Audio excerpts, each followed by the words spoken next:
Michael turned the 7 car into the outside wall. Back with his helmet. I don't know. Robbie really loves his helmets. Yeah. Those paint jobs are quite expensive too, Wally. They are, Matt. You're right. That's why he has second thoughts. Okay, here we go. With the helmet off, record just got there now. Let's see the accuracy. And it's a shot. Oh! That's Kasey, Mears, and Marcus Ambrose. Those are two of the more low-key guys you'll ever run into in the garage. Oh, look, there's some actual shoving going on. There's a punch, a swing. Looks like he's getting a little bit physical with the punch. He landed that punch to Kasey Mears, and Mears tried to retaliate, but you saw the crew guys come in there and take over. And the start of a confrontation between Kenny Irwin in the Haviland car and Tony Stewart in the Home Depot-sponsored machine. Contact between the two of them. Round went Kenny Irwin. This is the onboard view from Kenny Irwin's machine.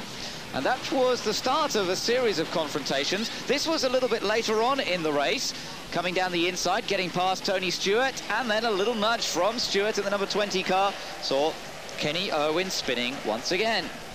2 spins. Let's take another look at that. Down comes Irwin down the inside. A brave maneuver to get past. Just a slight contact from Tony Stewart, and round went Kenny Irwin. Well, they both survived that one, but it wasn't going to be forever, because Irwin got his revenge a little bit later in the race, lap 147, and this time Tony Stewart backed heavily into the wall. Well, perhaps Irwin on board with him now. Take a look at this, giving a little nudge to Tony Stewart, perhaps getting his revenge for the earlier spins. These two used to race against each other in sprint cars. Tony Stewart said afterwards it was much the same in those days as well, but he was not very impressed, and as you can see, Tony Stewart here was out of his car throwing his gloves at Kenny Irwin, and in fact picked up an official reprimand from the NASCAR organization. All the way back to the 2007 Daytona 500, Tony Stewart, one of the favorites to win, as was Kurt Busch. Both cars were taken out early in this race. In fact, lap number 154, they were done. And now we move on to Dover. They apologized, shook hands, and went away their separate ways during that race. But this one, a little bit different. It was Tony and Kurt once again. But afterwards, this is what got NASCAR upset. Not only was there the incident on the racetrack, but look what happened on pit road. And remember what happened after this? A big fine, points and money to Kurt Busch afterwards. Now let's move ahead to last night. And here's what happened in Budweiser shootout practice. This is practice, Johnny. The 2 and 20, once again, bam. Who's at fault? I don't know. I just think that was more racing, not giving and taking. The 2 car and the 20 car. Give me a break, guys. It's practice. Kenny, this is where he's wrong. Look at this. Once again, bam. Come on, we're aiming on pit road. The cars are under caution. Kurt Busch, you are wrong for doing that. You cannot do that, Kenny. Well, one thing I have to say, before anybody throughout the United States tries to separate these two, they are both champions. They both have great car control. But most importantly, they both are the same-minded people. They're both brutally in control of their careers. They know what they're going to do. And I'm going to tell you what, I've seen Tony Stewart do the same thing. But yet, you get him one-on-one at a dirt track at Eldora. These two guys were best friends last year. You get both of them one-on-one in the RV lot, and they're the nicest people. And I'm going to tell you what, Spence, they are the same people. Look at these guys. They are like boxers. They are in the ring, and they battle royale every year. Oh, just as we come back to Chicagoland, that's the race leader, Kasey Kahne. He took fuel only on the restart, and he's got company in the big pile. He did get a good start. Let's watch here. Tony gets on the outside of the 40. I think when he goes up on the outside of the 9, or wait a minute, we'll see. But you know what? What caused that? You got a guy that's not on the turn. Wow. BP, there's a big fight in the 20 pit. Tommy Baldwin, a number of the Dodge guys came down to talk to the 20 crew members. NASCAR officials do have Tommy Baldwin. They are trying to break this up. Huge altercation down here in the 20 pit, guys. And here's what happened between Jeff Gordon and Matt Kenseth. I think there was some other contact before that, though. I think that's how Jeff got by Matt. Bobby Labonte almost involved in that one. How about old Carl Edwards?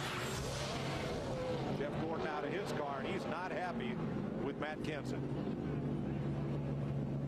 He's on the bumper of the leader. Oh! goes around off the front end of Gordon.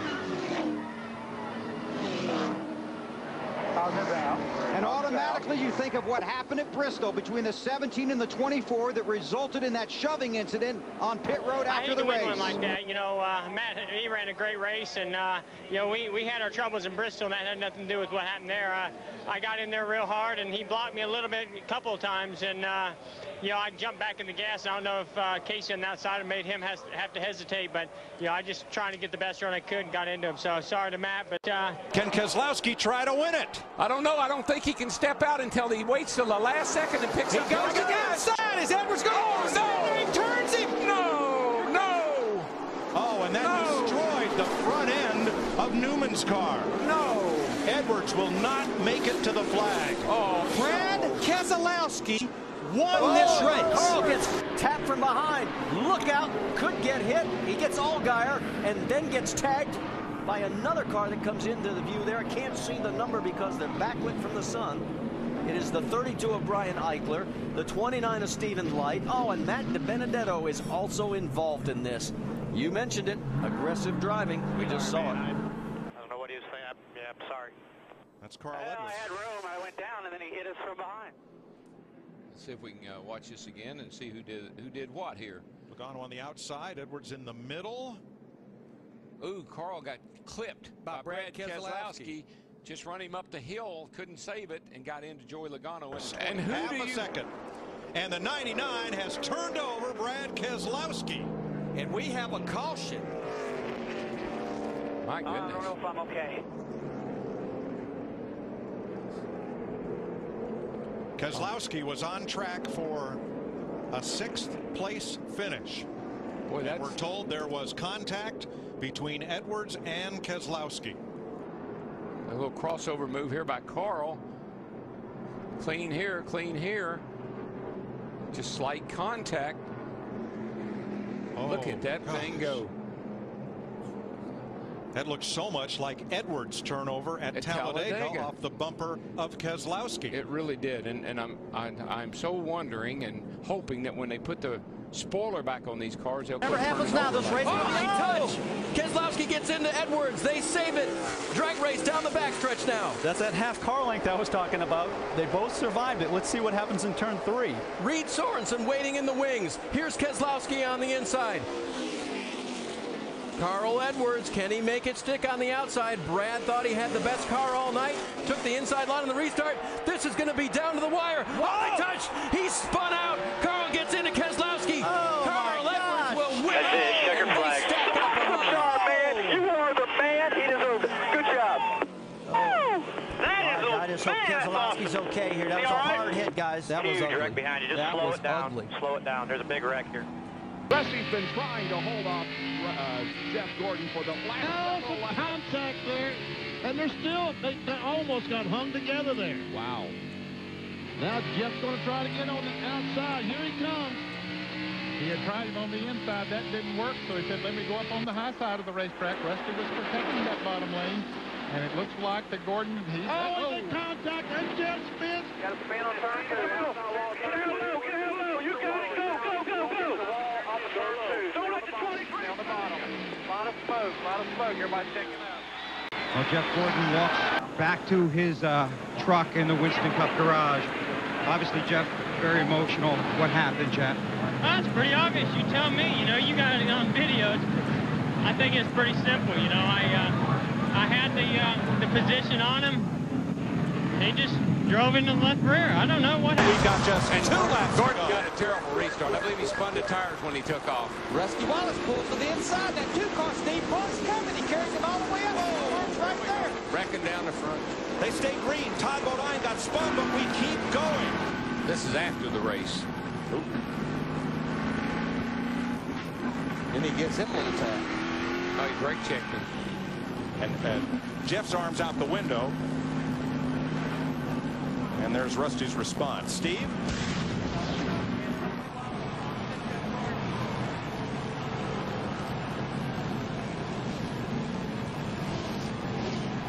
These guys are wanting to fix the cars. We don't need to drop the top on. Hey, I had to show them. Rusty, what'd you say to Jeff? Right up back bumper. Everybody in the crowd on their feet. And that's what I'm saying, the slower the traffic, I think, caused that right there. Here comes Gordon right up to the bumper again. Did you hear that wheel spin, Benny? Yeah, I did hear that wheel spin. The bump and run. There it is. Gordon underneath to the lead. 2 laps to go. Can Rusty come back? Jeff better hope not. 31 races since Jeff Gordon has been to victory lane. The much publicized dry spell could come to a close in one more lap around the Bristol half mile.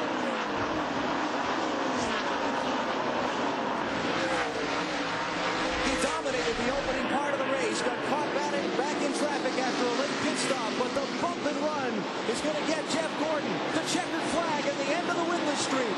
Gordon wins the Sharpie 500 at Bristol. Jimmy Johnson's rear bumper. That's about the 3rd time that he's hit him. Why don't you go down to 48? I wouldn't beat his fucking back bumper off if they would have fucking let me go about 40 fucking laps ago, asshole. Hey, let's just not fuck with him too much, man. Last thing we need to do is get fun. Stop putting me off and just fucking drive your shit, you little bitch.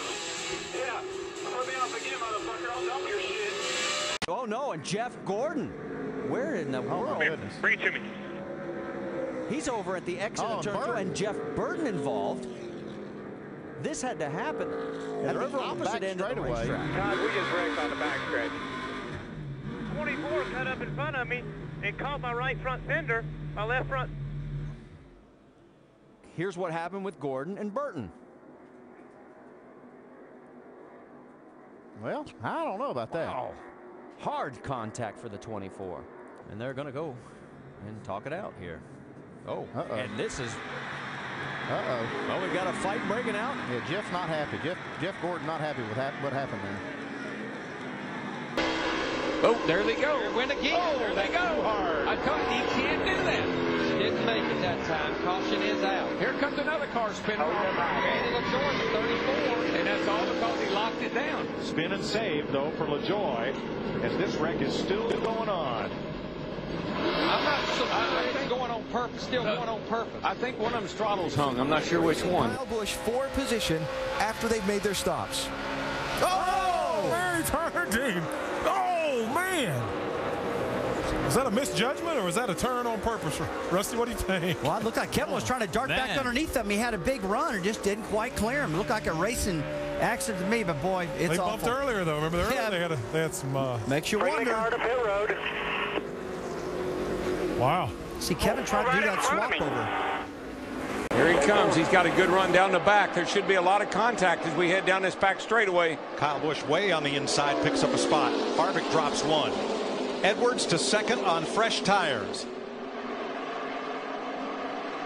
4 to go this time. 4 to go and 3 Oh, wide. it's Bowyer in the wall. Hard wreck. He stays out. More wrecks down here. Turn 4. Big wreck. Harvick in trouble. Keep going. We can hit the damn thing. Well, you can see already the left front of Harvick's tire where they made contact. The whole left side. And here comes Kevin back. Whoa. Gives the 18 a big shot in the rear. And here comes Bowyer down on the bottom, and they get 3 wide right here, and this is when I knew it was going to go bad. It just would not work. Kahne drops the inside as they go 3 wide behind him, and Bowyer takes a wild ride into the safer barrier, and Kyle Busch turned Harvick around after they had made contact half a lap before. Oh, we just got spun. 18. 3 us 3 wide. And then the 18. And Harvick and Busch. He's after him. Yeah, this has just started now. No, wheels off again. Here he comes. He says, okay, this is enough. I'm going back here, and we're going to have a little talk. And there goes his car. That car just took off. Jeff Gordon, Jimmy Johnson at the front. Clint Bowyer and Brad Keselowski trying to steal one here. Green flag. Look at Ryan Newman. He gave Bowyer a shot getting out. There goes Newman. Newman's going to take the lead. That's exactly what I knew would happen. That was not pretty. There's that contact on the left rear.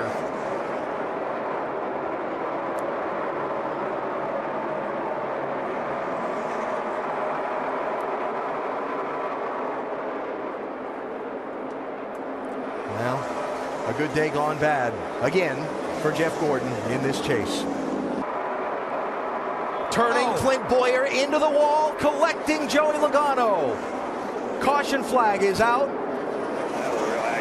Almirola slides in. Did the leader take the white flag before the caution came out? Step into the garage straight right here. Jeff has been summoned to the NASCAR hauler for a post-race visit. Well, they said they were going to let him have at it. That's having at it right there. That's a year's worth of frustration. Oh, conflict. The crews are in it.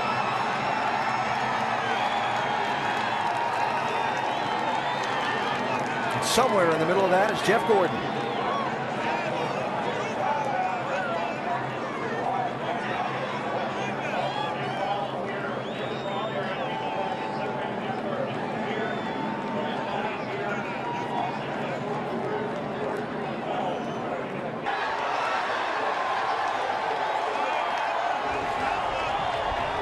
That's stupid.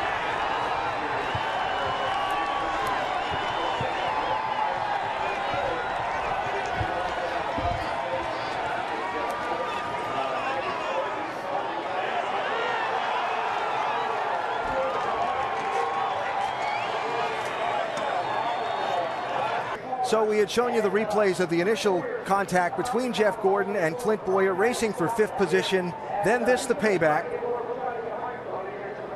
as Brad Keselowski, the championship leader, right in front of him, finds enough room to get by.